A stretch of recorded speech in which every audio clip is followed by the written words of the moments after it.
Hello, this is Dibendu গায়ন and welcome back to another swing trading sessions. So গত সপ্তাহে যে ভিডিওটা আমি বানিয়েছিলাম বা গত সপ্তাহে যে সুইং ট্রেডিংয়ের ভিডিওটা ছিল, সেই সব স্টকসগুলো কিন্তু একটা দারুণ রিটার্ন আমাদের জেনারেট করে দিয়েছে, আমরা কিন্তু দেখতে পেয়েছি। ইভেন সেই সব স্টকসগুলোকে কিন্তু ইন ফিউচারে আরও ভালো রিটার্ন পাওয়ার সম্ভাবনা কিন্তু আছে। তো যারা আগের ভিডিওটা দেখোনি, তারা অবশ্যই গিয়ে প্রিভিয়াসের সুইং ট্রেডিং সেশনের ভিডিওগুলো দেখো। ওকে, তো আজকেও আমি তোমাদের জন্য এমন কিছু স্টক সিলেক্ট করেছি যেসব স্টকসগুলো নিয়ে আজকে আলোচনা করব এবং আমরা টেকনিক্যাল অ্যানালিসিস করব, কোথায় প্রফিট, টার্গেট, স্টপ লস হতে পারে, সেসব নিয়ে তো আলোচনা অবশ্যই থাকবে। তাই আপনারা যদি আমার চ্যানেলে নতুন হয়ে থাকেন তাহলে প্লিজ চ্যানেলটা সাবস্ক্রাইব করে দিন এবং বেল আইকনটা অবশ্যই প্রেস করে দেবেন। চলো আর দেরি না করে শুরু করা যাক।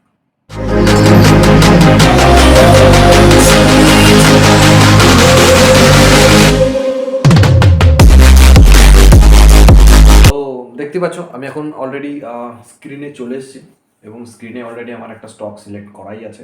তো আমরা সবার প্রথমে এই স্টকটা দিয়েই আমরা স্টার্ট করব এবং ভিডিওর শেষে আমি একটা স্পেশাল স্টক নিয়ে রিসার্চ আমি করেছি এবং সেই স্পেশাল স্টকটা কিন্তু আমার নিজের অলরেডি পোর্টফোলিওতে আছে। তো ভিডিওটা অবশ্যই লাস্ট অবধি দেখো এবং ভিডিওর শেষে অবশ্যই সেই স্টকটা নিয়ে আমরা আলোচনা করব। চলো দেখো, সবার প্রথমে যে স্টকটা নিয়ে আমরা আলোচনা করব সেই স্টকটার নাম হচ্ছে ভিগার্ড। ওকে, ভিগার্ড ইন্ডাস্ট্রি। তো দেখো, স্টকটায় একটা রিসেন্টলি এটা মান্থলি চার্টে আছে, আমি এটাকে উইকলি চার্টে দেখো। সবার প্রথমে আমরা মান্থলি চার্টে একটু দেখে নিই, কারণ আমরা যত ডিপ অ্যানালিসিস করব তত কিন্তু আমাদের ভিশনটা ক্লিয়ার হবে, আমাদের রাস্তাটা ক্লিয়ার হবে। ওকে, আমরা ইনিশিয়ালি যদি ডে টাইম ফ্রেমে বা 5 মিনিট 75 মিনিটে যদি আমরা অ্যানালিসিস করি তাহলে দেখব অনেক ওঠানামা কিন্তু মার্কেটের থেকেই থাকে। ওকে, তো সবার আগে দেখো, আমি ডিপ অ্যানালিসিস করতে বেশি পছন্দ করি। আমার মনে হয় যে তোমরা যারা দেখছো তারা সবার আগে ডিপ অ্যানালিসিস করো। ওকে, তাহলে দেখবে তোমাদেরও অনেকটা ক্লিয়ার হয়ে যাবে অ্যানালিসিস করা। তো দেখো, আমি এখানে সাপোর্টের একটা লাইন আমি এখানে ড্র করেছি, দেখতে পাচ্ছ। তো দেখো, মান্থলিতে ভিগার্ডে দেখো এখান থেকে কিন্তু একটা রিজেকশন আসছে প্রাইসে। ওকে, এখান থেকে কিন্তু বায়াররা নিচে নামতে দিচ্ছে না, এটা কিন্তু অলরেডি ওপর দিকে তুলে দিচ্ছে। ওকে, তো দেখো এখানে একটা পজিটিভ ক্যান্ডেল আমরা এখানে দেখতে পেয়েছি মান্থলি চার্টে। ওকে, তো জানুয়ারি মাস এখনো যেহেতু শেষ হয়নি, তো এটা এখনও পজিটিভই আছে। তো এটাকে আমি উইকলি টাইম ফ্রেমে সিলেক্ট করে দেবো। ওকে, তো উইকলি টাইম ফ্রেমে যখনই আমি সিলেক্ট করলাম, দেখো এখানে একটা বুলিশ পিনাট আমার এখানে একটা দেখতে পেয়েছি। ওকে, তো এখানে এটা অনেকে বলে অ্যাসেন্ডিং ট্রায়াঙ্গেল অনেকে বলে। ওকে, তো দেখো যখনই প্রাইসটা এখানে কনসোল করছিল, কনসোল করার পর দেখো একটা ব্রেকআউট আমরা এখান থেকে দেখতে পেয়েছি। ওকে, স্ট্রং ব্রেকআউট। ওকে, ভলিউম দেখো এখান থেকে ইনক্রিজ হচ্ছে, এখানে একটা স্ট্রং ভলিউম আমরা দেখতে পেয়েছি, এখানেও আমরা স্ট্রং ভলিউম দেখতে পেয়েছি আগের দিন গত দিন। ওকে, তো আমরা এই স্টকটাতে যদি রিসেন্টলি আমরা দেখি তাহলে এই স্টকটাতে কিন্তু আমাদের একটা ইনিশিয়াল টার্গেট কিন্তু আসতে পারে। ওকে, উইথ স্মল এসএল দিয়ে। তো ইনিশিয়াল টার্গেটটা আমাদের কত দূর, দেখো টার্গেট কিন্তু আমার একদম আনলিমিটেড ছোঁয়া। তো আনলিমিটেড বললে তো কোনো কিছু হয় না। তো যেহেতু আমাদের একটা সুইংয়ের জন্য আমরা স্টক সিলেক্ট করবো, সেহেতু আমরা 1:2 1:3 আমরা এখানে টার্গেট এখানে নেব।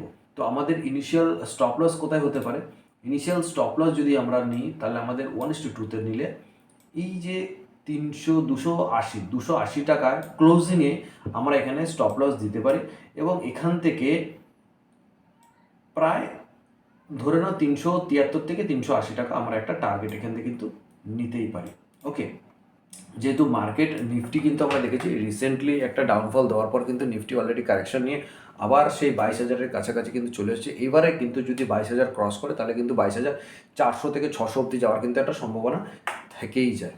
ওকে, তো এটা গেল ভিগার্ড ইন্ডাস্ট্রি। ওকে, নেক্সট যে স্টকটা নিয়ে আলোচনা করবো সেই স্টকটার নাম হচ্ছে উইপ্রো। ওকে, তো আমরা দেখেছি যে এখানে আমি সার্চ করি উইপ্রো। ওকে, উইপ্রো আমার অলরেডি দেখো উইকলি চার্টে আমার এখানে সিলেক্ট করা, কারণ আমি স্টকটা নিয়ে যেহেতু রিসার্চ করছিলাম।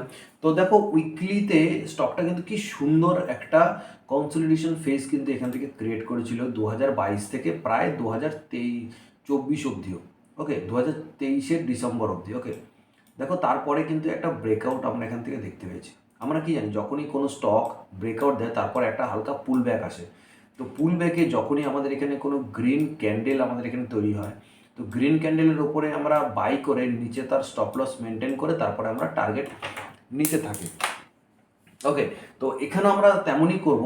এটা দেখো, যেহেতু 2022-2021 পর থেকে আইটি সেক্টর আমরা দেখেছি আইটি ইন্ডেক্সে কিন্তু একটা ডাউন ট্রেন্ড ছিল। তো রিসেন্টলি আমরা দেখতে পেয়েছি যে আইটিতে কিন্তু ভালো মুভমেন্ট আমরা দেখতে পেয়েছি, এবং আইটি যে ইন্ডেক্স সেটা কিন্তু একদম অল টাইম হাইয়ের একদম কাছাকাছি। তো এখানে একটা আইটিতে সুযোগ আসতে পারে যে ভালো একটা সুইংয়ের ট্রেড আমাদের বানানো। ওকে, তো এখান থেকে যদি আমরা দেখি উইপ্রোতে কিন্তু ইনিশিয়াল আমার একটা টার্গেট এখান থেকে নিতে পারি। দেখো এখানে সেদিন গ্যাপ আপ দিয়ে একটা ওপেন হয়েছিল। ওকে, তো গ্যাপ আপ দেওয়ার পর দেখো গ্যাপটা কিন্তু ফিল হয়ে গেছে। তো আমরা এই গ্যাপের নিচে এই জায়গাটাতে আমরা একটা ইনিশিয়াল স্টপ লস দিয়ে 30 টাকা স্টপ লস রেখে আমরা কিন্তু একটা বেস টার্গেট কিন্তু এখান থেকে আমরা অ্যাচিভ করতে পারি 582 টাকা অবধি। ওকে, এটা কিন্তু আমাদের ডে চার্ট অনুযায়ী টার্গেট হতে পারে। ওকে, তো ফার্স্ট টার্গেট যেটা আমাদের হতে পারে সেটা কিন্তু আমাদের 614, এবং ইনিশিয়াল যদি আমি টার্গেট দিই তাহলে কিন্তু আমি ফার্স্ট টার্গেট আমি এখানে 551 টাকা অবধি টার্গেট আমাদের অ্যাচিভ হতে পারে। ওকে, একদম ছোট স্টপ লস দিয়ে। তো উইপ্রোটাতে আপনারা চাইলে নজর রাখতে পারেন। ওকে, দেন যে স্টকটা নিয়ে আমরা আলোচনা করবো সেই স্টকটা হচ্ছে HCL টেকনোলজি।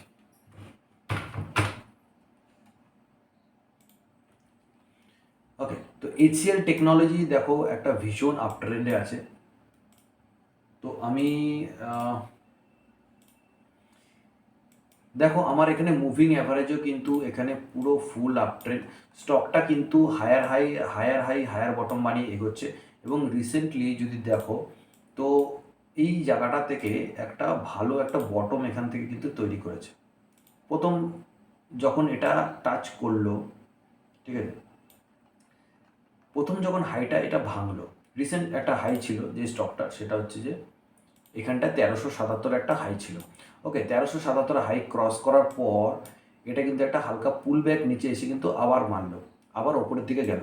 তো আজকেও আমরা দেখতে পেয়েছি একটা ভালো রকম এখানে একটা ভালো ভলিউম ইনক্রিজ হচ্ছে, এবং দেখো RSI কিন্তু সাপোর্ট নিয়ে আপ ট্রেন্ডের দিকেই এগোচ্ছে। ওকে, তো এখানে আমরা এক্সপেক্ট করতেই পারি, ইনিশিয়াল আমরা নজর রাখতে পারি, এবং কালকে আগামীকাল মার্কেট কেমন খুলবে বা কোথায় কি হবে বলা যাচ্ছে না। তো এখান থেকে যখন একটা হালকা পুল ব্যাক আসবে আমরা এর নিচে, কারণ এইসব স্টকগুলোতে সুইং ট্রেডিংয়ের জন্য যদি স্টপ লস মেনটেন করা হয় আমি বলবো বোকাম, কারণ এইসব স্টকে কখনো স্টপ লস ইউজ হয় না সাধারণত। তাও আমরা সুইং ট্রেডিংয়ে যেহেতু আমাদের করতে হবে, তো আমাদের স্টপ লসও মেনটেন করতে হবে। তো আমি বলবো যে 1600 থেকে 1690 একটা বাইং রেঞ্জ এখানে হতে পারে। ওকে, ইনিশিয়াল এইটার নিচে স্টপ লস থেকে 1525 স্টপ লস রেখে ইনিশিয়াল আমরা 1770। ওকে, 1770 আমরা টার্গেট এখানে রাখতেই পারি। ওকে, তো এটা গেল আমাদের থার্ড স্টক, এবং সবার লাস্ট যে স্টকটা নিয়ে আমি বলবো সেটা আমার ভীষণ ফেভারিট, এবং সেটা আমার কিন্তু পোর্টফোলিওতে অলরেডি আছে। তো যার নাম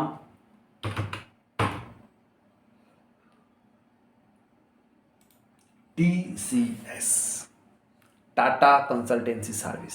তো আমরা সবাই জানি টাটা কনসালটেন্সি সার্ভিসের বা TCS-এর নাম আমরা সবাই জানি যে টাটা মানে ট্রাস্ট। ওকে, তো দেখো টাটা মানে যেহেতু ট্রাস্ট, তো সেহেতু স্টকটা নিয়ে তো গভীর আলোচনা করার কিছুই নেই। এবং এই স্টকটা আজকে কিন্তু পুরো টাটা গ্রুপে 30 লাখ কোটি টাকার কিন্তু মার্কেট ক্যাপিটাল ক্রস করেছে। তো এবং এই স্টকটা কিন্তু অল টাইম হাই আজকে ক্রস করেছে। ওকে, অল টাইম হাই ছিল 4045। তো স্টকটা কিন্তু আজকে ভালো ভলিউম সহ এই স্টকটা কিন্তু ব্রেকআউট দিয়েছে। তো এই স্টকটাতে কিন্তু আমরা নজর রাখতেই পারি একদম 5000 অবধি টার্গেটের জন্য। ওকে, এখান থেকে হয়তো হালকা একটা পুলব্যাক আসতে পারে। তো পুলব্যাকের নিচে আমরা স্টপ লস রেখে আমরা কিন্তু আপারের দিকে আমরা কিন্তু এটা টার্গেট নিতেই পারি। এবং দেখো কেন এইখানটায় দেখো RSI কিন্তু ডবল বটম বানিয়েছে, এবং RSI কিন্তু এখন ফুল আপ ট্রেন্ডে, মানে 75, RSI কিন্তু 75। যদি আমরা একটা মান্থলি চার্ট দেখি বা মান্থলি চার্টেও দেখো এখন কিন্তু ফুল আপ ট্রেন্ড, কারণ মান্থলি চার্টে দেখলে TCS আপ ট্রেন্ড, মানে এর কোনো স্টপ লস হয় না। এটা অ্যাকচুয়ালি পুরো holding stock and investment stock. So আজকে যেসব স্টকগুলো তোমাদের বললাম সেই সব স্টকগুলো কিন্তু আপকামিংয়ে কিন্তু ভালো প্রফিট দিতে পারে। তো আপনারা যান, নিজেরা অ্যানালাইসিস করুন, দেখুন, এবং যদি ভালো লেগে থাকে তাহলে প্লিজ ভিডিওটা লাইক করে দেবেন, এবং পারলে যদি ইনভেস্টমেন্টের মনে হয় যে আপনারা করবেন, তাহলে কিন্তু অ্যানালিসিস করেই তারপরে করবেন।